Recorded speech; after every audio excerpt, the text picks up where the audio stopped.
based in Manchester, and I do projects mostly around the northwest, sometimes in the north, and then some in other places. I don't generally do things in Germany. I have done one thing before, but this was through an exchange with Manchester's Twin City. We have a partnership, so we sometimes do cultural projects together. So it's very nice to meet you all, and thank you very much, Tracy, for asking me to be the guest of honor. It's kind of humorous, but lovely as well. So yeah, I'm very honoured to be opening your exhibition. As I mentioned, I'm based in Manchester and I've got a studio at Rogue Artist Studios, which is in East Manchester at Openshaw. And I think Tracy was with Rogue when we were in a previous location. Yeah. We have, if you are based in Lancashire or you're in travelling distance of Manchester, we have an open studio which is on the 20th of September. If anybody wanted to come, we've got over 100 artists, so it might be interesting for you to come to. I could let Tracy know information about that, but it's a great way to see inside. Obviously, you're all working remotely, so it's a great way to see inside like other people's studios. Mhm. I tend to work. By the way, I didn't sort of build this virtually. I got a specialist Oh, to did you? yes, Well, I you did. still did it. Up here is his logo, cassette frame, and he's called Aaron Tonks. He's actually a colleague I work with, and he sort of built Wow, it's a the great idea. yeah, yeah, he did all the sort of coding and all the computer Wow. wizardry to construct the gallery. It's actually based on a real gallery. So it's a replica of a real gallery in Europe. Wow. And la Last year we didn't have a plant. This year we have a bit of a plant, Oh, so yeah. that's an upgrade. And here we have we're in the courtyard outside of the gallery. We can see that the gallery name is called This Time Next Year, and there's a little bit of text welcoming you to the gallery. When you see these little circles on the floor, that's somewhere where you can go and step. And here we have the first room of the gallery, and we're going to enter in. And here we have the first room of the gallery, and doesn't it look wonderful? So before I talk about the artworks in particular, I will say that these artworks aren't to scale. Some of these artworks are quite small, but they've been made bigger because they just look better in a virtual gallery like that. If I'd put them into scale, sort of like A4, they would have been completely lost. And this is sort of the beauty of being able to play around with these virtual spaces because we get to see what our work would look like at a different scale in a different context on walls in with colors with different lighting sources and all sorts. We get to have a little play. So if we look here to the left, we see our first artist, Gaynor, who's submitted 3 works. So if I just click on that artwork, it comes up and it gives us some information. So Gaynor Adkins, Traced in Light, Faced with Death. So this came as a result of a collaboration between actually myself and Gaynor. Every month I set themes, by the way, and in this particular month, the theme was collaboration. Me and Gaynor got put together, and her theme was Memento Mori, which is about reflecting on life and death and the passage of life. And I gave her a collage which had come from the Virgin Mary contemplating the future of her young son, reflecting on what his life would be.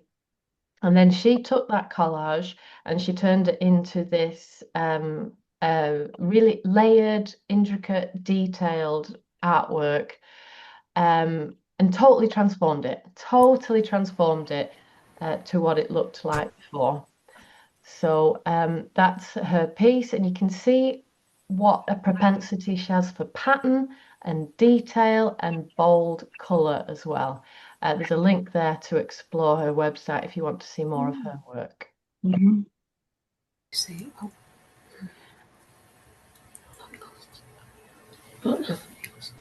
So the second artwork is, and this is where I should tell you that really, in truth, Gaynor is an illustrator. She has got a huge capacity for character design. And she has this wonderful and really unique process of where her characters come from. And this artwork called Obscurio from the Dark is actually taken from an element of the first artwork. She's creatively developed it to create this sketch.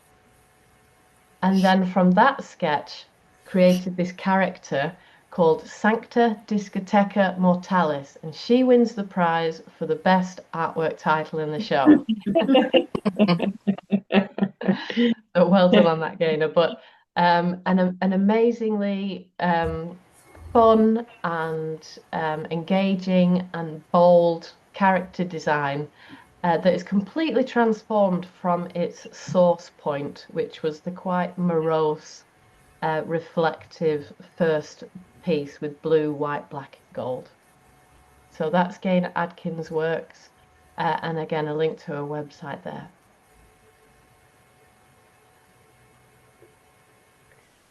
Here we come to the second artist, Louise, and Louise, doesn't it look amazing It does. on this artwork and on this wall? And I think this is a call to you that you need to go big.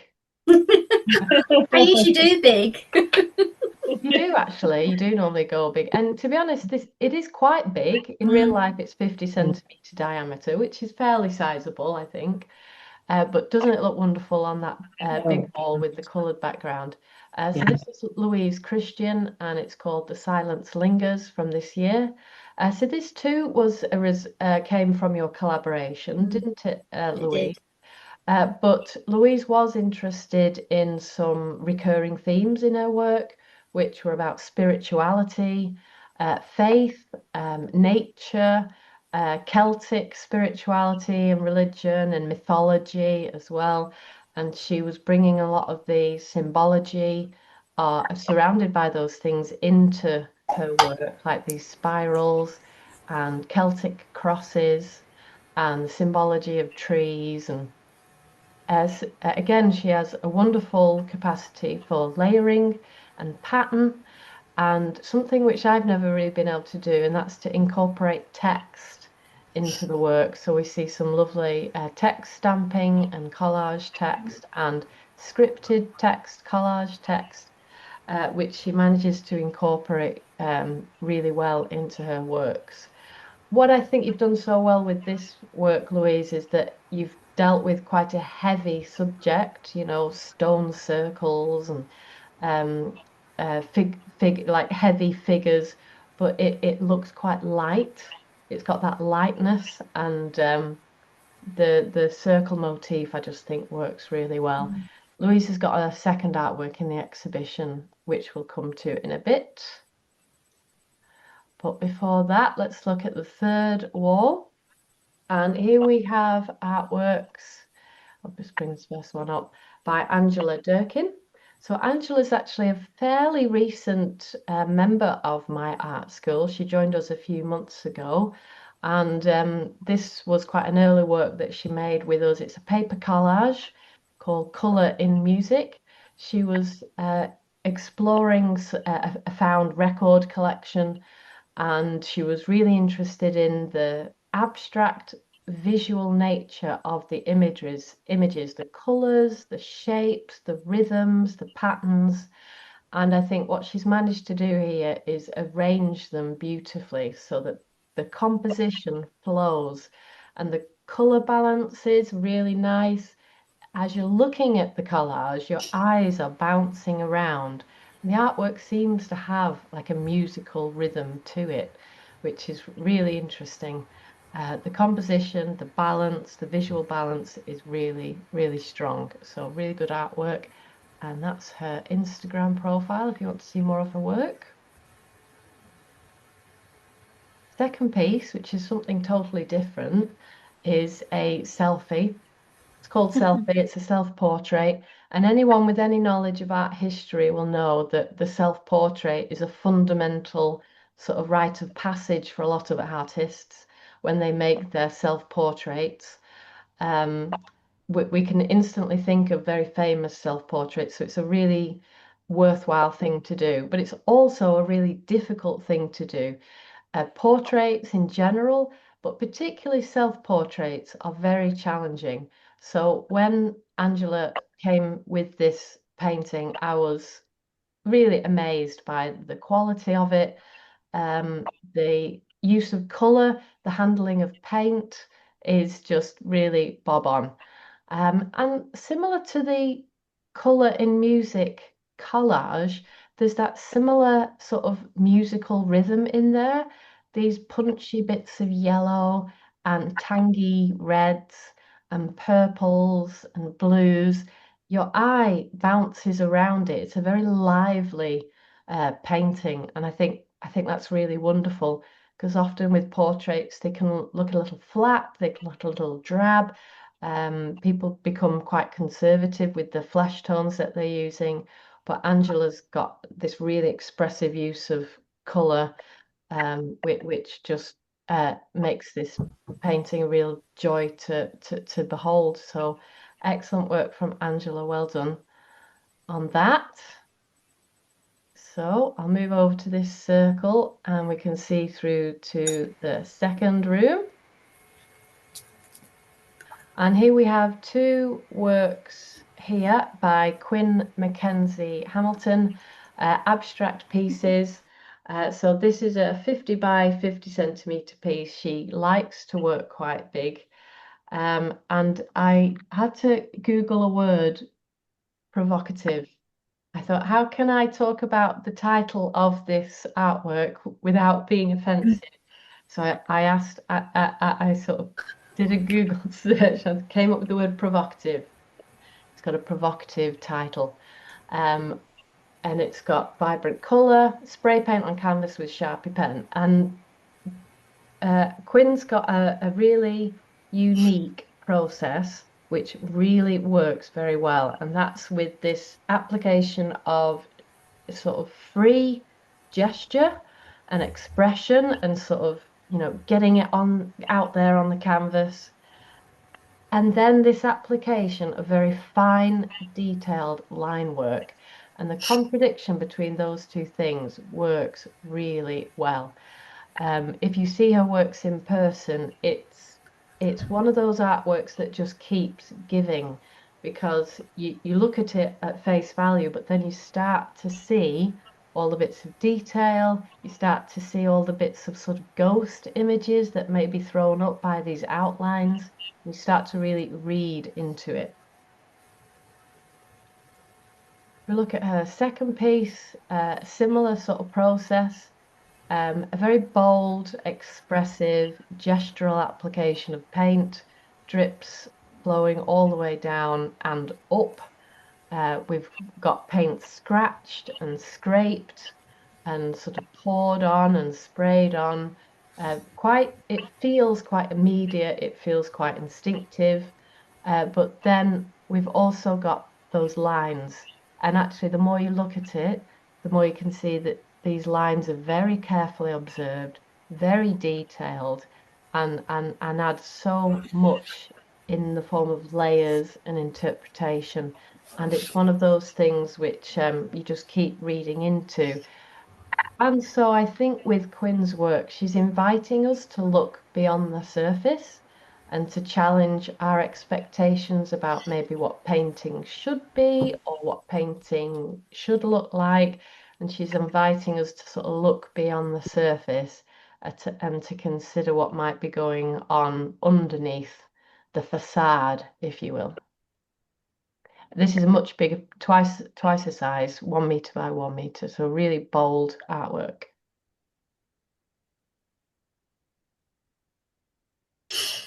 Okay, move forward, and we have two pieces of artwork from Pam. On the face of it, they look quite different, but actually they've got some strong currents sort of connecting the two. Let's look at the first one. So Mappa Tuesday.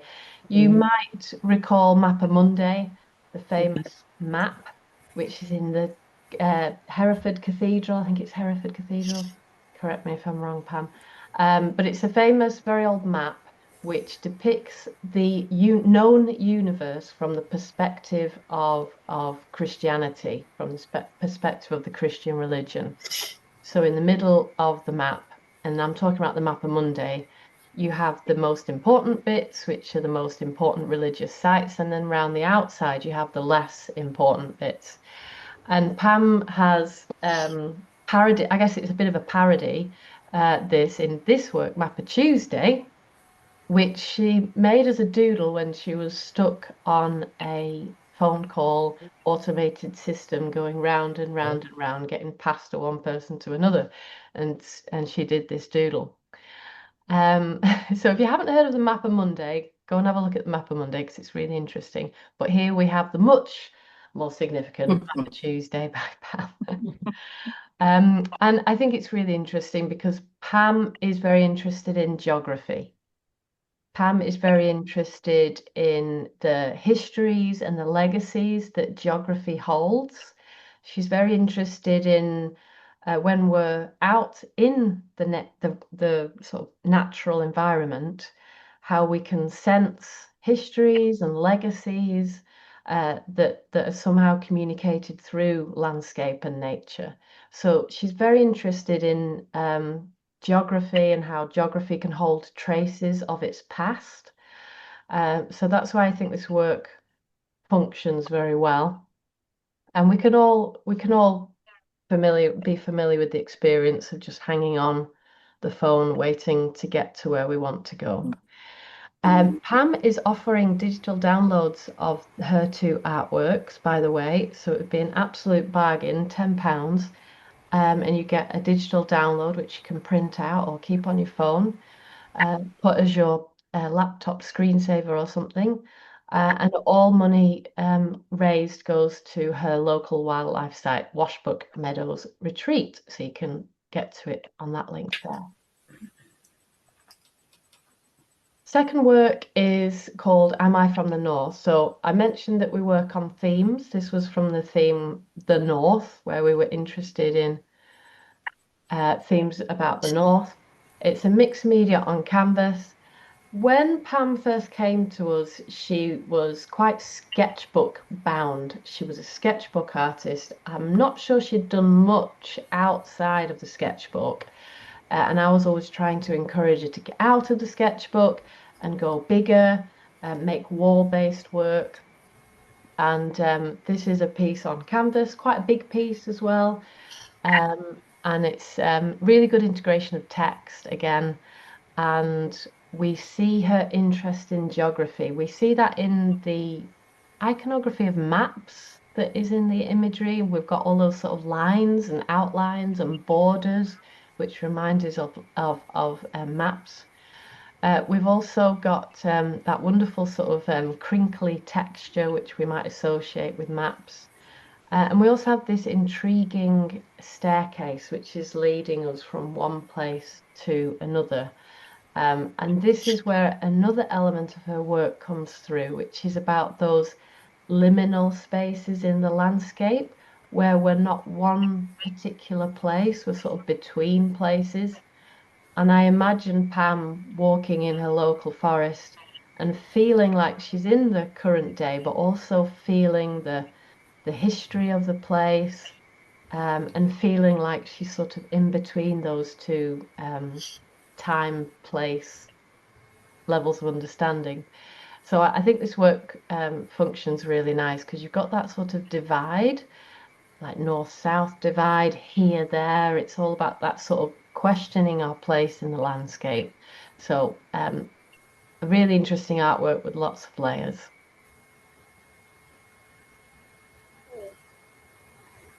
Okay. And the next artwork we have is from Charlie Alston. So Charlie Alston's recurring passion is shoes, not buying shoes. She loves to draw shoes. And I always, shoes are a funny topic that have recurred quite a lot in art history. If we think of Van Gogh's paintings of workers' boots, there's lots of artworks of shoes and those sorts of things in art history, and Charlie's making work about that as well. This is called Contemplation. It's quite a small piece, but again, Charlie, maybe a call for you to go quite big because it looks great big. What I love about this artwork is that when you look at it, it looks very free. It looks like an abstract drawing. It looks very quick and expressive. But then these shoes seem to sort of just emerge from the paper, like they're sort of growing out of it. You start to notice the little buckles, you start to notice the laces, and it sort of just emerges out of the paper. And I don't know how she's done it, and this is the skill of her as an artist, but there's just so much movement in this drawing. It seems to move and shift as we look at it, and I think that's a really wonderful skill. Um, Shoes, of course, represent the human experience. It's a symbol of life's journey, the experiences we've had. It's a sort of motif for our memories and our passage through life.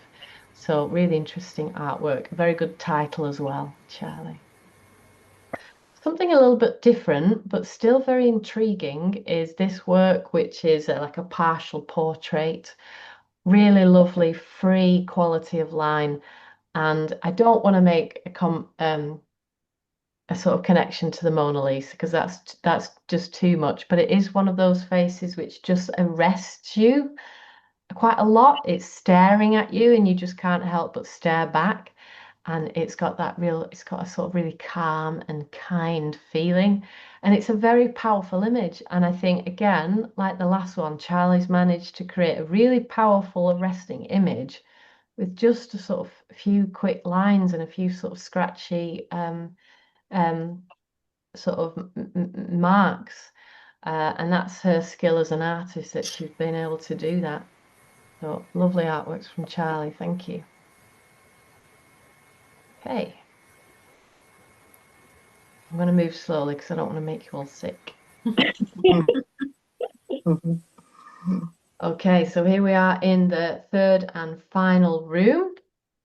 And let's look at these artworks here on the back wall.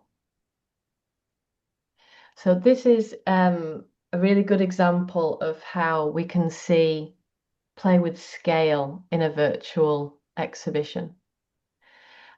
This is quite a small artwork. It's 15 by 40 centimeters, so it's really quite small. But my goodness, doesn't it look fabulous, big on the wall, that big? This is by Jane Hart, and it's called Rosy Glow, Staffordshire Roaches, which is the particular place that she's depicting. It's pastel on pastel mat done this year. It's so warm, it's so inviting, it's so calming, and she's got a lovely sense of depth.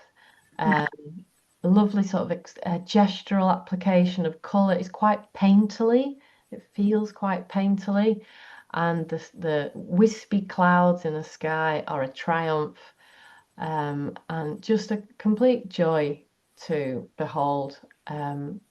She's doing really well in expressing the qualities of rugged rock, which is a skill because depicting the roughness, the harshness, and the ruggedness of wild rock is quite difficult.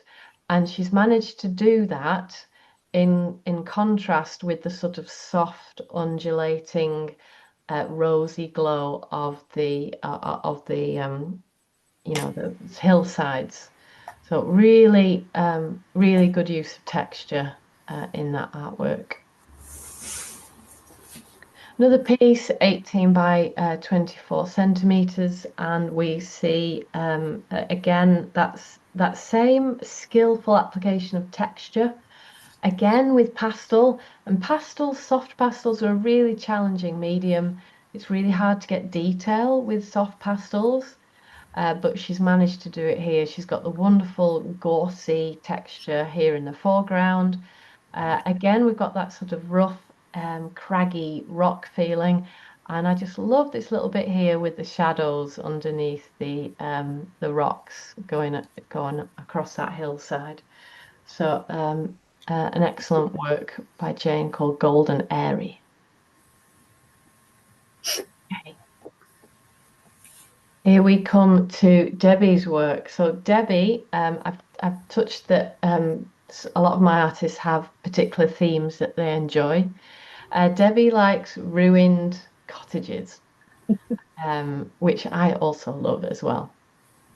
These are again quite small little drawings, but Deborah, these look great up on the wall, a little bit bigger.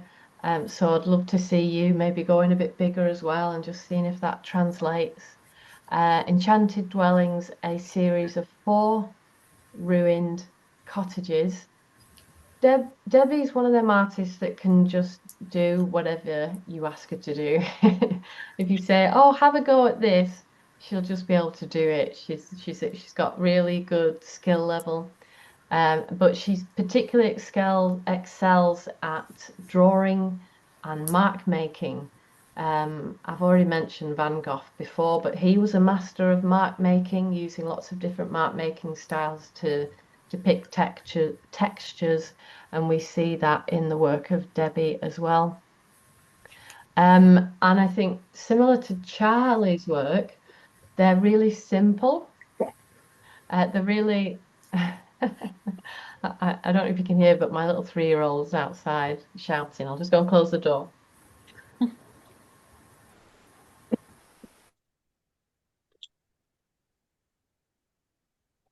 It's okay. Her dad's looking after her. I haven't just abandoned her outside. Um, she's managed to make it look really simple and sort of effortless, but there's just so much detail in there and really nice depiction of texture and mood as well. And I don't know, they just look so inviting, even though these are obviously like ruined down cottages. I want to go inside them. I want to just sit. I guess that's the myth of the rural idyll, isn't it? It looks attractive and we want to be there, even though it's ruined and it's about to fall on our heads. But lovely work from Debbie. Really love those drawings. I keep coming back to this one. I think that's a really particularly strong example.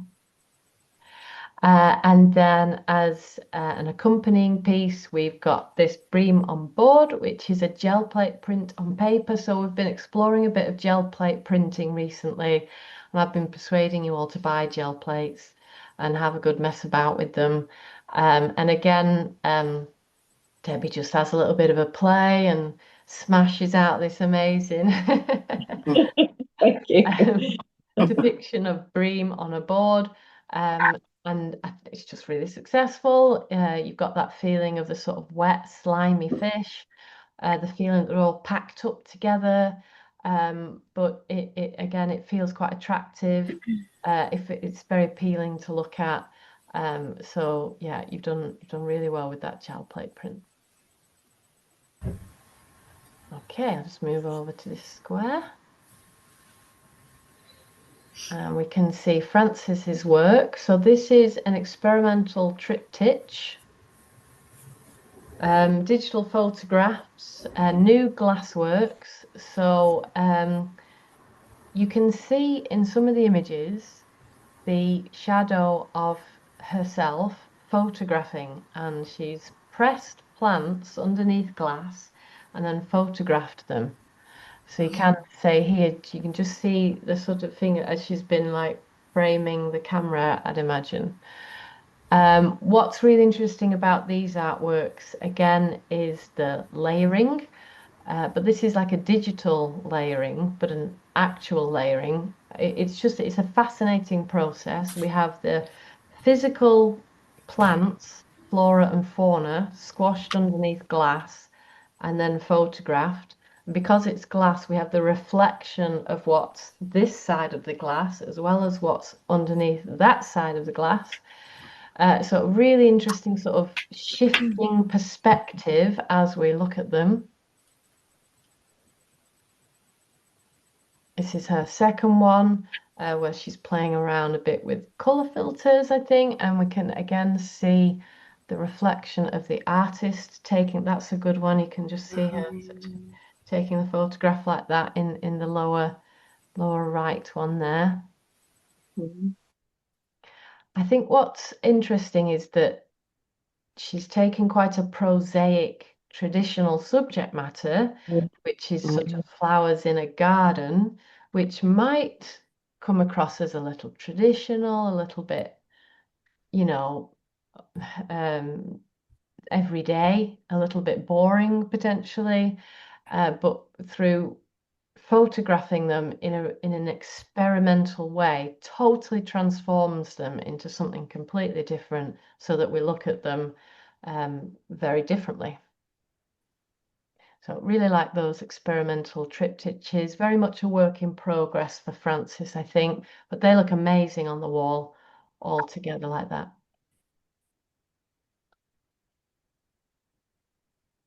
Okay, so this is Louise Christian's second artwork. If you remember, the first one was the big circle one.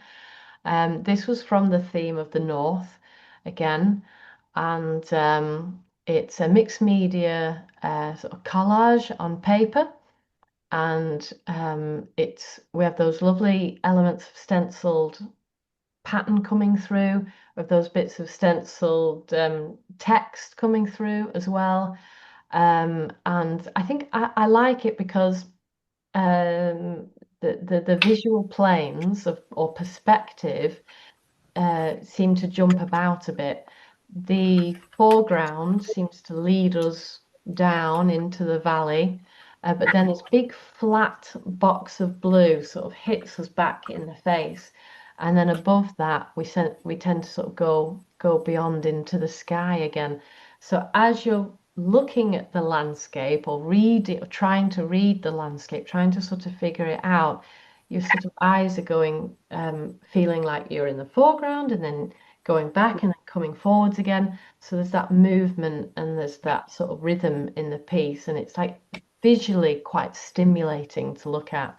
And how can you resist that big sort of shape of blue? It's just a really beautiful, irresistible, big sort of blob of blue, which I love.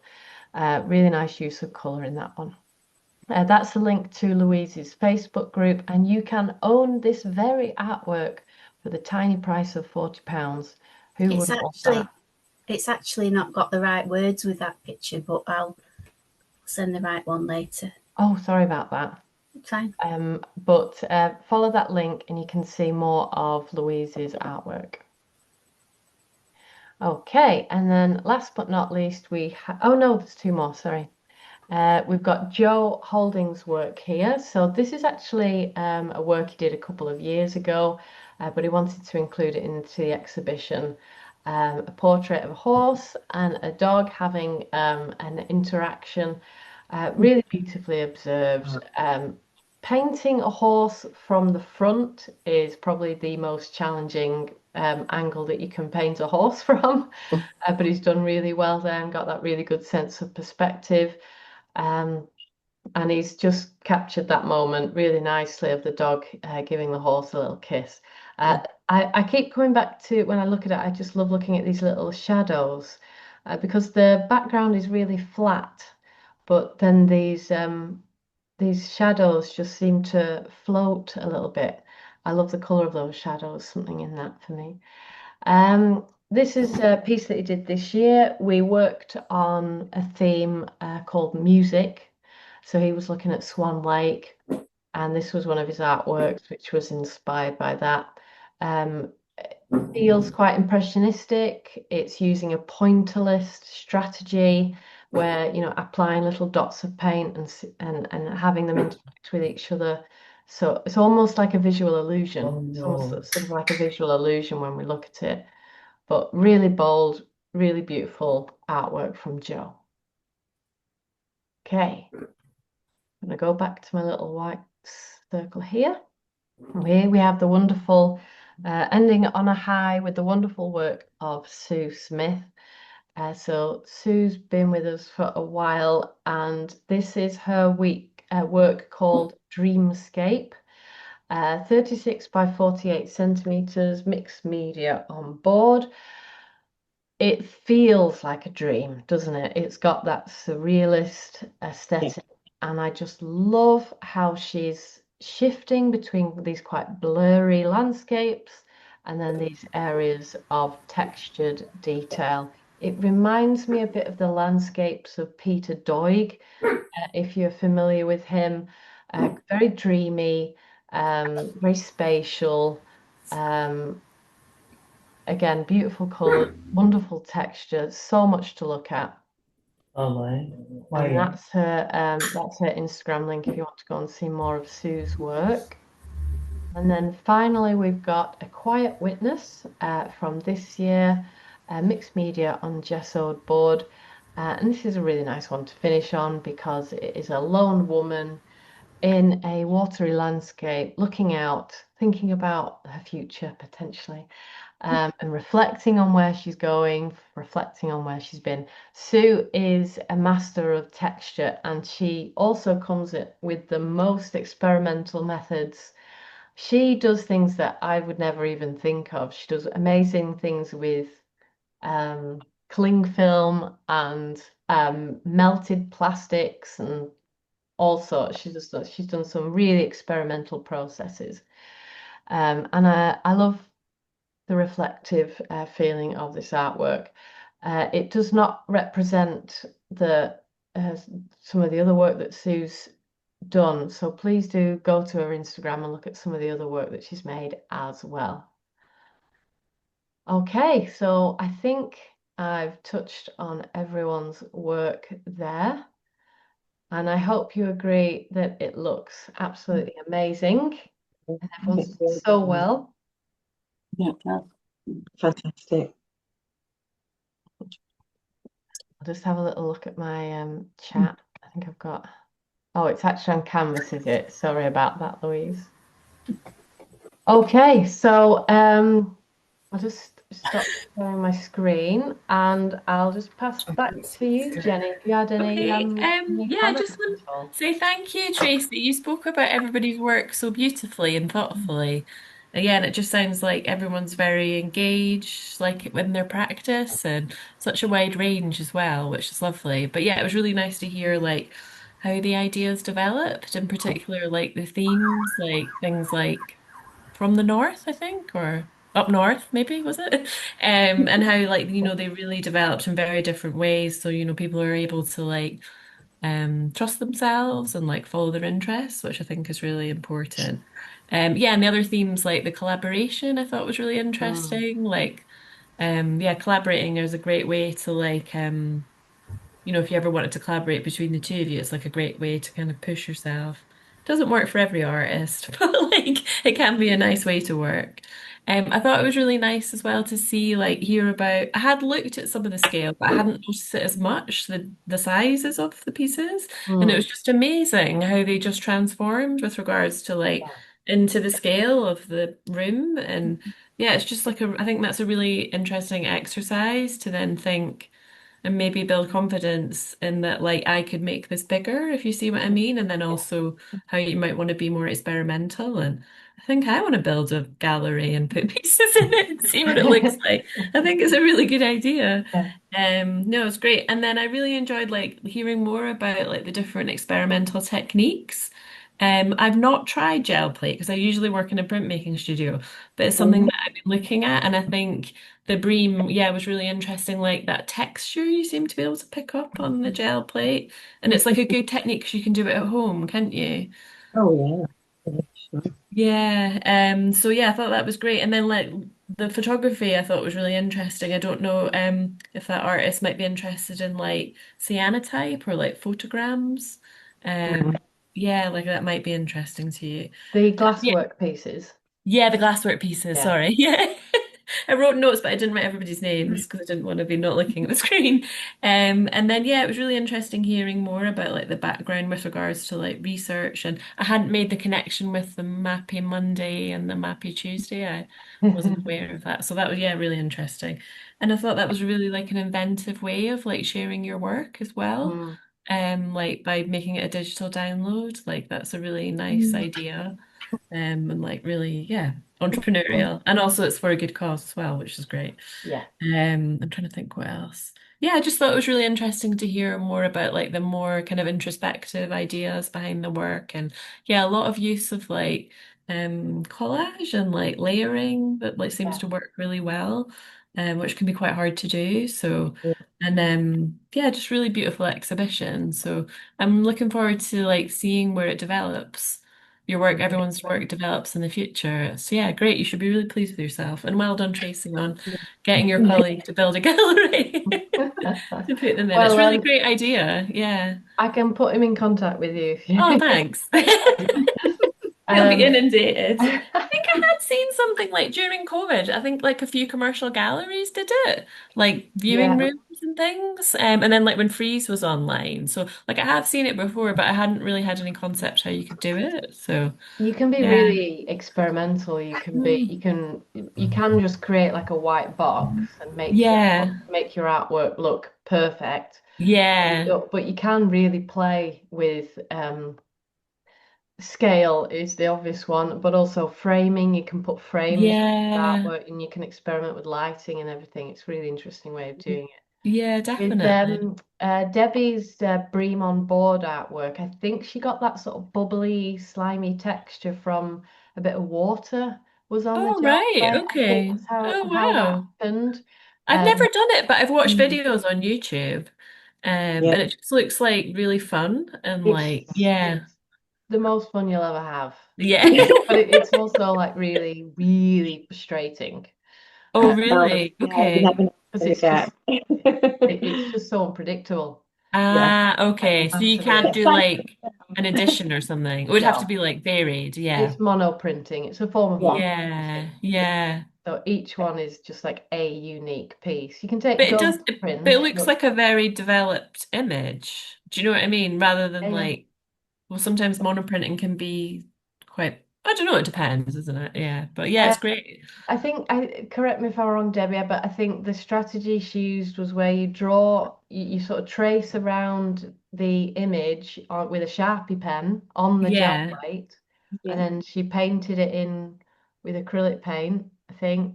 And I think that's where the definition comes from with the use of the Sharpie Okay. pen to get Right. that Yeah. detail and to get that Yeah. outline. That's it. That's it. And then the other two layers that go over the top, you have to wait for them to dry. Yeah. And then you've got one layer, and then you need another layer, and you have to wait for Right. that to dry. Okay. And then it's the paper Yeah. you use, and Yeah. uh, when you pull it off, you really do not know what is underneath that piece of paper. Yeah. But it's Which just is it the feels joy of like printmaking. yeah, Yeah, but yeah, sometimes it's yeah. fantastic. And it just sometimes happens. It's great. Sometimes it's not. So Oh, oh, well oh, done. Yeah, it was great. Thank you so much. It was really interesting to thank hear about you. everybody's work and yeah, great. Well, thank you so much for your comments. That's really, really good. So now I'll just move on to an artist's Q&A. So please stick around for that if you can. And after that, we'll wrap up for the evening. Okay, so I'm gonna start, and this is totally random. It's just the person that's on the top of my list. So apologies if you don't want to go first. But Sue, can I ask you a question first? So the question, Sue, if you want to be unmuting yourself, is so Sue's artwork with the last artworks that I showed you, the woman looking pensively out onto the landscape and the dreamscape. My question is, I'd like to know what have life experiences shaped your artwork? Well, at 72, I think so. And it is, where do I start? I was told at school I couldn't draw. So Oh, at 16, that was it. I didn't do anything for decades, and literally decades. It wasn't until I was in my 50s that life threw me a personal tsunami. My husband of 22 years left me for a 27-year-old Balinese young lady. oh, I stayed in Bali and turned to oil painting for survival, working alongside local Balinese artists who told me, if you can breathe and peel and feel, you can paint. So I threw myself oh, into painting and I couldn't stop. I painted like my life depended on it because it actually did. It was the only thing that got me through. And most of my work, I can honestly say, sold to raise money for charity auctions, and I raised millions of rupees, which Wow. still only about 3, 4, £500 a time sort of thing. But they actually did something, and it gave me a real value. And at the time, I didn't care about being a proper artist. I just painted and painted. Fast forward, that lasted 15 years. I was out of the UK. I came back into the UK and into a completely different art culture. I lost most of my confidence, but I signed up for a foundation course and thinking I'd learn how to paint properly because I realized when I came back I probably didn't paint properly. But instead, I discovered, thanks to Tracy, conceptual art. And the only time I picked up a paintbrush was to glue or stick or something like that. But I discovered mark making, mixed media, and the joy of painting fast and loose because the course was so fast. I had to paint fast to keep up. Oils were now too slow for me, all the drying time. We used to dry in an hour or so in Bali. In the UK, it was a week, 3 weeks sort of thing. So I love the spontaneity of a gel plate and the freedom to breathe again. That course was a real confidence booster. Now, I have to admit, the 2 pieces in this exhibition still carry echoes of me trying to prove I am a real artist. As Tracy mentioned in her comments, most of the time I just love to experiment. I'm up for trying everything and just losing myself into sort of expression, experimentation and expression. That's what truly moves me, the essence of the small and the ordinary, and finding quiet beauty in that. That's it. I don't like talking about my art. Well, thank you. Thank you so much, Sue. That was really insightful and very personal as well. So thank you for sort of sharing that. I'm sure it's taken strength to sort of reflect on that and bring that in. So thank you so much for that. Excellent answer to my question. I'll move on to Louise, if that's all right, because you're second on the list. Okay, so I want to focus on that big circle artwork predominantly, and I just want to ask you, what is the importance of the circle? Why did you pick circular canvas? I'm currently exploring trees and nature, but to do with a spiritual connection. And it's also to do with a lot of my travels around Scotland. So I see a lot of symbols and motifs and Celtic crosses. And it just seemed to lend itself well with the circle, really, because a lot of motifs you see are circles. And also the repeating of the trees seemed to work really well. So it just seemed to fit. So that's me, short and sweet. No, that's good. I thought it was really strong. So thank you very much. Thank you. I will ask the next one, which is Gaynor. So Gaynor, if you're ready, my question for you is, how do you come up with your character designs? It's a big secret, not telling you. Probably a couple of ways. So the first was when we had the theme of, well, it wasn't quite surrealism, was it? I can never quite remember what the term was that you gave us. Can you? I think it was we did work on surrealism.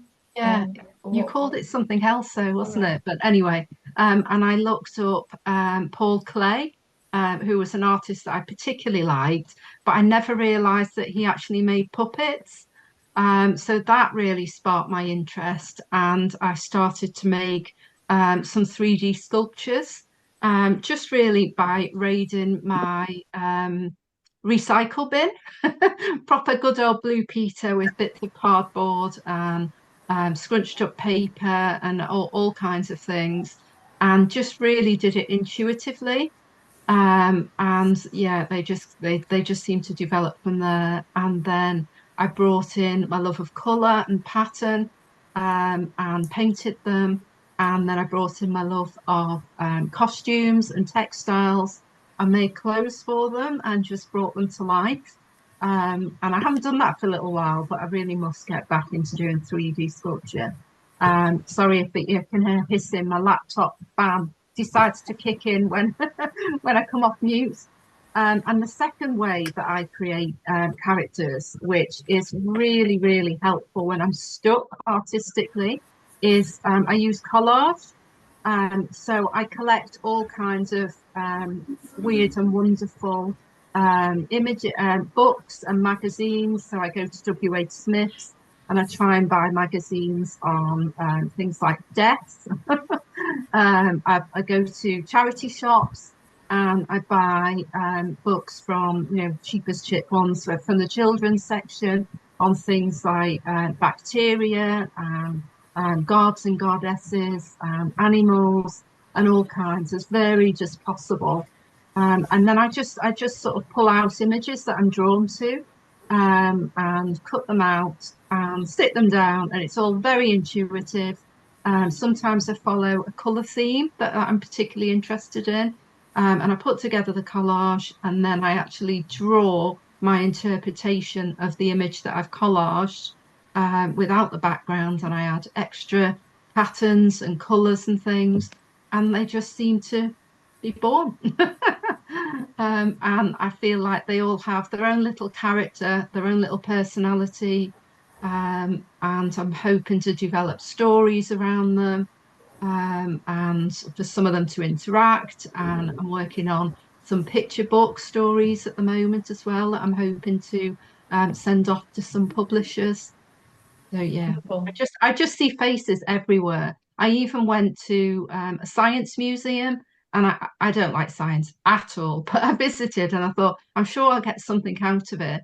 And even some of the little pistons and all of the mechanics, I draw them and I see characters in them as well. See faces in them. We I can see see faces just on the everywhere. shelf to the left of your head on your Oh shelf. yeah, A couple of yeah. the I'll sculptures. just get you one of my most Yeah. recent.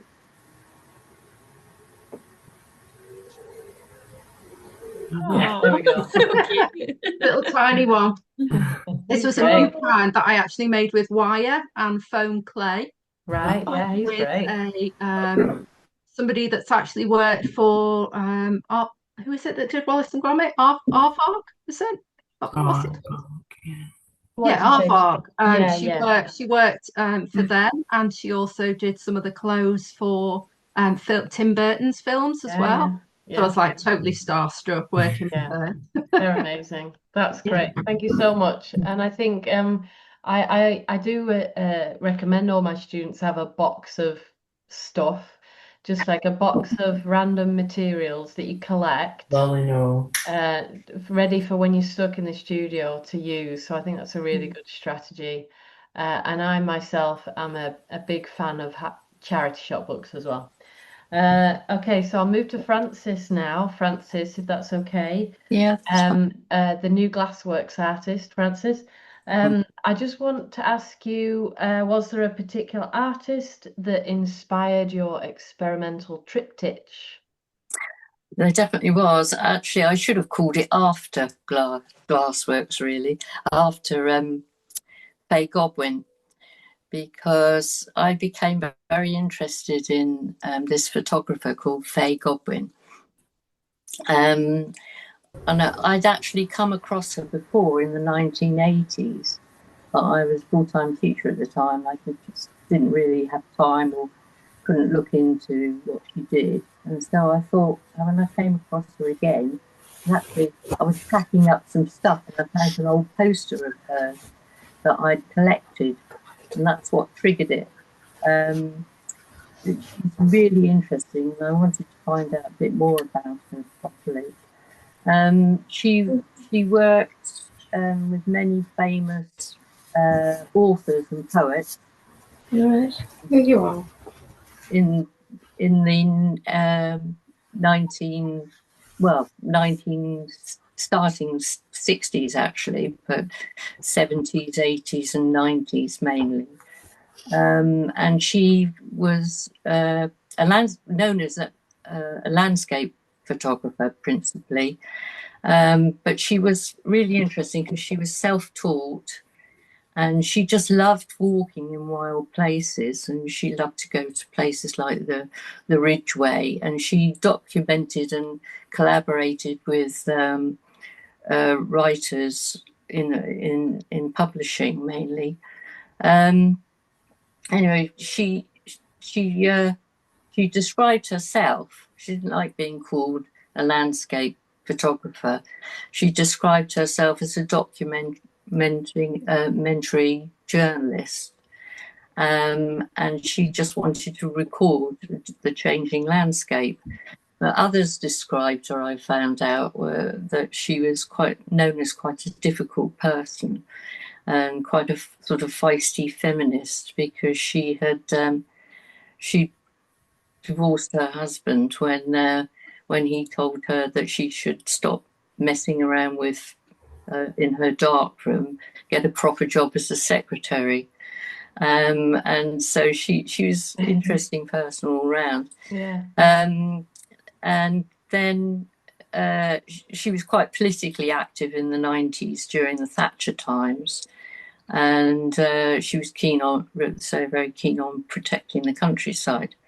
But what I really loved about her was the way she changed direction towards the end of her life, in the years leading up to the end of her life.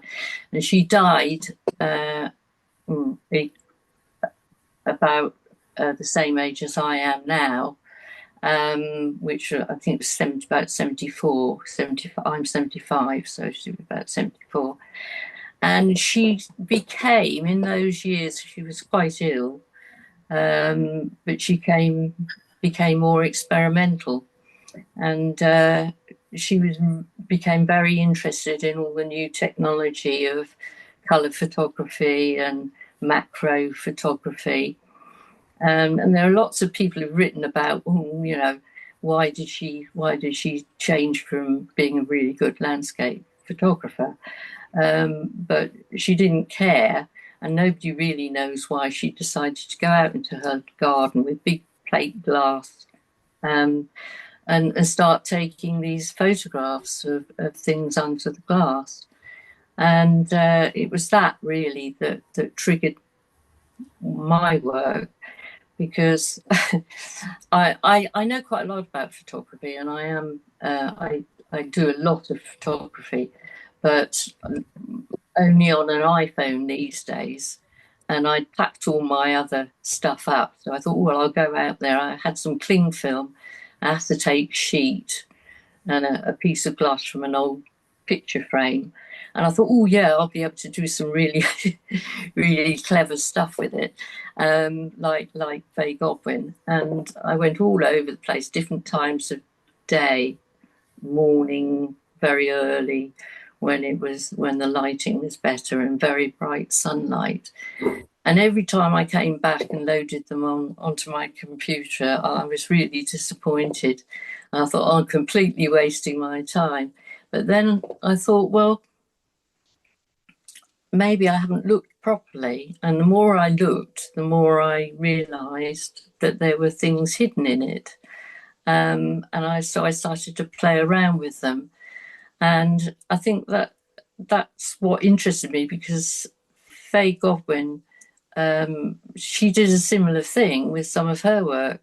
She did a lot of scanning, and she did a lot of enlarging, and she talked about wanting to think about collage and maybe even moving towards abstraction, even though she was known as a very staid landscape photographer. Mm. And I thought, oh, I became quite obsessed with it actually. And I've had to do a huge amount of deleting on my computer until I actually managed to select. It was all about selecting really the ones that I really liked and really I wanted to put them together. And what I'm thinking is that I quite like to use paint or inks to develop some of them, but I think probably what I really think is that I need to try and take some better photographs that I can really get much larger and that I don't have to work on quite so much to get some decent images. So I'm really an oil painter. That's my thing. And I joined art school to try and break a bit freer from it because I'm not really a very experimental person.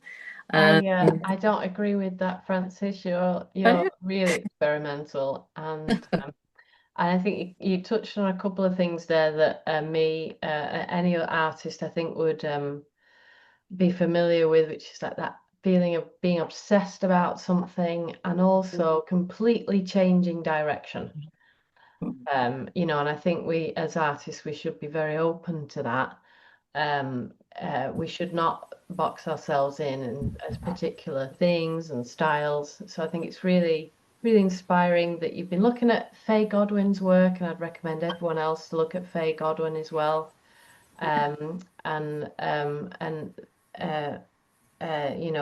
Well done for you for following her suit and being experimental. And I love your glassworks, and I look forward to seeing where they go to. Thank you very much. Okay, so I'm going to go to Debbie next, if that's okay, Debbie.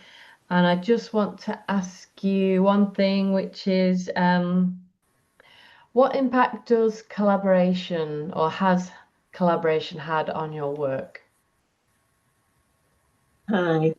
Well, I think the biggest thing it's actually had, it's pushed me. I do like to look at lots and lots of different things. I'm always on Instagram. I'm always looking at what everybody else has done, and I'll give it a try, or I'll tweak it, or I'll mix it with something else. But I think when I actually was told to have a collaboration, and you have to do this, and you have to come out with an end product, you have to come up with something. And I think that forced me into stop playing and just seriously look at this, because I wanted to make it positive for the collaborator and the pair of us to get together. So I think it sort of forced me into a different place, really. I was allowed to play, but I really wanted it to be good, my best I could make. And I think that's one of the things it's actually moving forward. It sort of made me think a little bit more about what I'm actually doing and where I'm going with it. I can change, and I can play with collage, and I can play with print, but ultimately be a little bit more responsible with what I'm producing. Because at one point I could do 2 or 3 or 4 or 5 different things. I could have them all on the go at the same time. Whereas I think a collaboration force you down to sort of, let's get something actually out of this. And it made it very important for me to do that as well. And it was a massive, I thoroughly enjoyed it, apart from anything else. It was a rocky road because you do feel responsible, but it was a really nice feeling to actually get it down and do it. And I'm really interested to know, the impact of collaboration. Jenny's work, when she's actually collaborated with other people, how has that turned out? This is the other thing I'm interested in. How's everybody else, come out of this? Jenny, have you done it before? I'll be honest, sometimes I'm not a very good collaborator. Okay. I think it's a really great thing to do, and I have done it quite a lot, and I think it's really good process, like kind of you were saying. like to come to a realized outcome, and then maybe realize some things that you do like and you don't like doing. So I did a project which was at Rogue actually, where I set up like partnerships with maybe like 8 artists, and there was 4 different collaborations. I can't even remember what I made now. We had an exhibition, so I've done it a lot, but I Yeah. find that it's something that I find a bit difficult. Yeah, but I think it's a really, as you're exploring ideas, and like if you're particularly in a position where you want to like try new techniques or like expand your way of thinking about your work, I think it's a useful process because it kind of puts like a strange pressure on you. I Yeah, don't know. that's exactly what I Yeah, was saying. yeah. Yeah. Whereas Yeah. sometimes in more recent times, I found maybe I don't really want to collaborate as much. I sometimes get people to like, and I think this is not collaboration. Like I often work with a guy that is a woodworker and he'll build things, but I'm using his skill, not his, Ah, it's not right. like an equal thing, if you see what I Yeah. mean. So I don't know. It's something that I would revisit, but I think I'm in a period where I'm not really doing it so much, like to make a work. I'm in like group exhibitions, but like, but I think it's a really useful tool when you're like developing ideas and Yeah. like thinking about how Absolutely. you, yeah. Thanks Mm. for asking me the question though. Welcome. Yeah. Well, thank you for Debbie for answering that question. So I'm just going to ask one more question, which is to Pam, if that's all right, Pam. And Pam was the Mapper Tuesday artist. I just want to know, is there a specific place which influences you the most as an artist? Yeah, it's right here where I live, really, in the Midlands. Particularly as I walk straight out of the back door, where there's an acre site, which is a local wildlife site, which we look after, which is in the ancient area of the Forest of Arden. And I've lived in the Midlands all my life, and I think I just feel very welded to that area, and particularly, as you said, the geography of it, and particularly the history and the layers of history that are here. I feel particularly at home. I feel, that I want to know all the trees and know all the plants and know all the areas. We live very close to the watershed between the Avon and the Trent as well. I'm fascinated by the rivers, and we have a stream that boundaries our land, which is the start of the River Sherborne, which flows into Coventry. And in walking that, it reveals the history really of the city, because and certainly the initial human life was around the river and the settlements and so on. So it's a fascinating way to discover the history. So there's often rivers and often trees and nature and old forests and things and the stuff we do. So there's loads of meaning with all that, and I'm also quite interested in sort of how we turn up in the places we are as well, and what that means for us. But yeah, it's just straight out the back door really for me. Well, that's handy, isn't it? Yeah.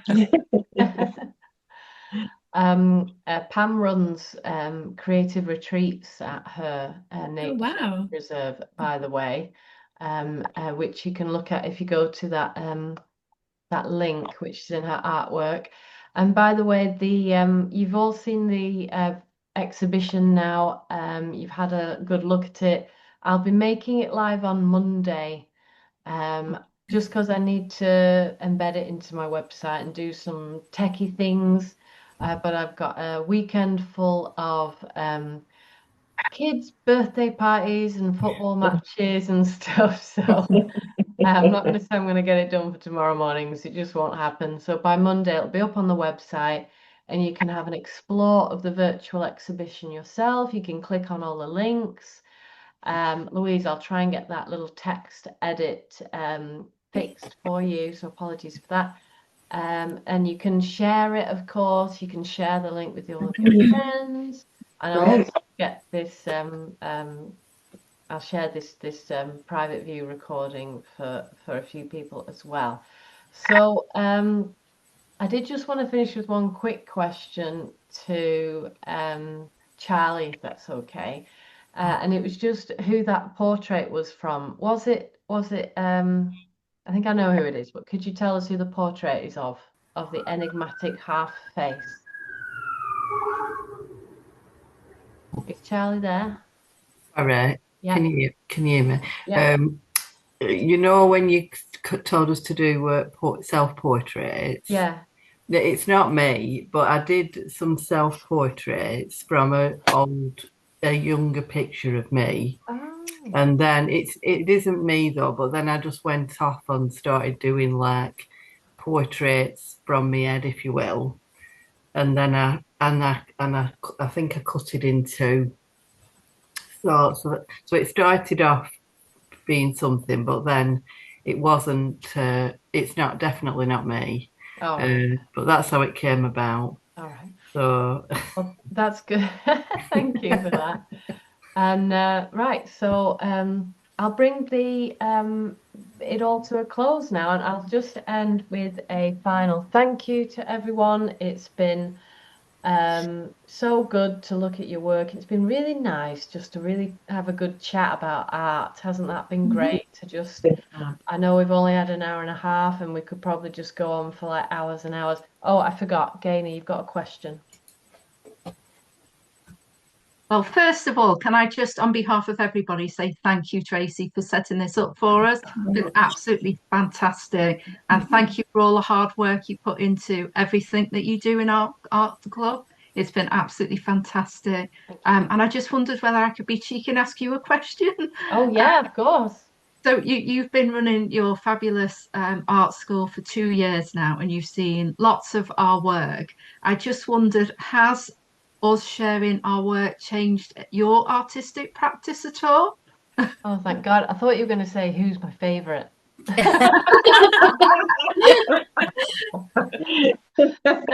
Absolutely. Yeah, absolutely. Without a doubt. And I think the main way that it's influenced my own practice is just that it's made me pay more attention to it and it's made me devote more time to it.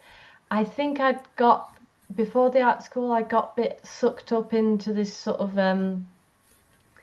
this world in which we live, where we feel like everything's got to be super productive all the time, and we've got to like be like someone else said, earning a proper job and earning, like doing everything that you should be doing, and of course, art doesn't really feature in that sort of dominant narrative a lot. It's a very selfish activity, art often.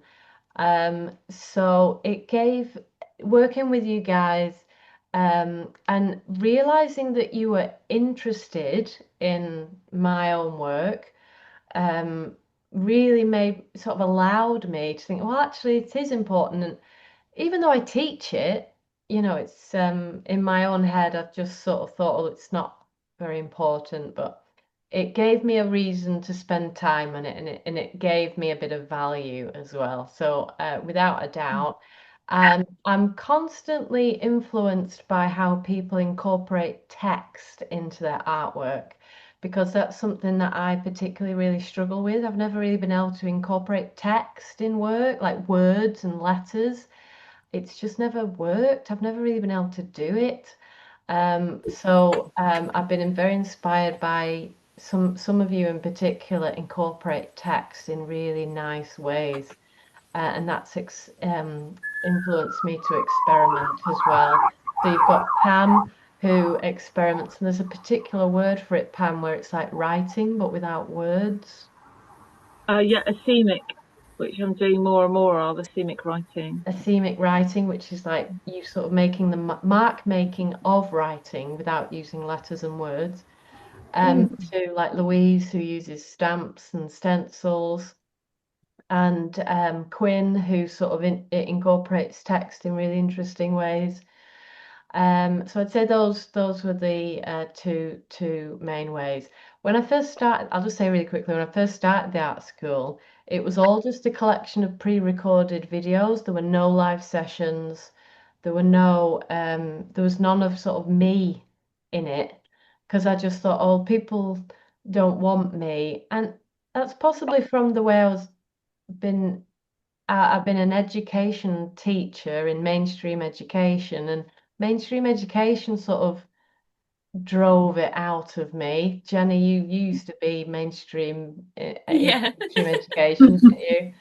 And the art school has changed massively because I've brought a lot more of me in it. Live sessions, one-to-ones, talking about me making work and using that. So that's definitely the biggest impact that it's had on me. So thank you for your question. Thank you. Even though I'm quite confident with being on the screen and everything, I still get very shy of talking about myself. Me too. Yeah. Okay, so thank you. Thank you for all your wonderful content and interaction. I've really, really enjoyed tonight. And I hope you have too. Wow. Thank you so much, Tracy. And can I just say well done for everyone talking about their work in such a lovely way and like giving more context to their work. Yeah, you did really well, I thought. Yeah. Thank you. Right. Well, let's all have a round of applause. Yay!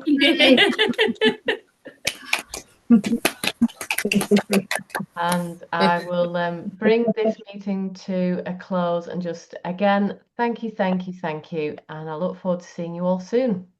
Thank you very much, Tracy. Thanks, Tracy. Thank you. Bye. Good night. Nice to Good meet you night. all. Bye-bye.